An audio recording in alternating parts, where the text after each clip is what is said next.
So you've decided to go ahead and start planning for collaborative teacher team meetings. There's some front work that has to be done to lay the framework for adults to be able to operate as effectively as possible in these group meetings. First, determine the frequency and the length of these meetings and share that with the staff.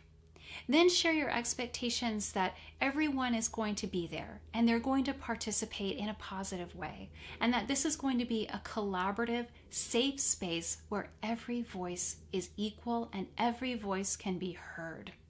Reasonably, you're going to need to expect 2 whole group meetings that are going to lay the foundation and the framework for the meetings moving forward. You'll have to design these, but I have all of that here for you. The first thing is to provide an agenda ahead of time. Adults need to know what it is that they're going to be expected to be talking about. Then also have some agendas in the meeting for reference. It's nice to also know where we're going next in a conversation or where we're going next in a meeting. Always start your meeting with food and some mingling. This allows everybody to settle in and change gears from teaching in the classroom to be able to sit and work collaboratively with adults. Review your agenda and begin. Your first meeting is only going to cover 2 items. And the first item are the 7 norms of collaboration. The second are group agreements. I'm not going to talk about these right now because there's a video that's separate dedicated to just them that will be more detailed. Your second meeting, you're again going to start with some food and mingling, review the agenda, and then begin with a brief review of those 7 norms of collaboration. Then each grade level group is going to revisit those group agreements that they had drafted in the previous meeting, make any modifications or adjustments they feel that they need to. Next, the groups are going to decide the roles of the members, and this is going to help keep them efficient.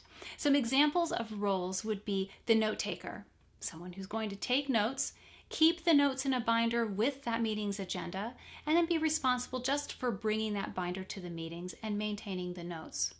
There's a timekeeper, making sure that you're keeping on track and that you know when you're getting close to wrapping up and you need to switch gears.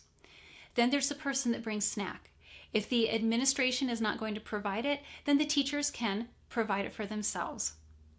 Last is one that was so helpful in my last collaborative team meeting, and that was a role called the sidebar stopper. And this was someone who would interject very kindly into a conversation that had gone off topic, because that's how we lose efficiency in meetings, is we get swept away in a side conversation and we lose sight of what was most important on the agenda. Because it was on the agenda in the first place, that means it was very important.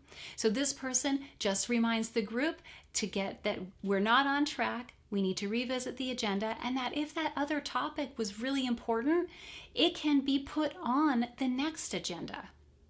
These roles are rotating, so everybody is going to be taking a turn.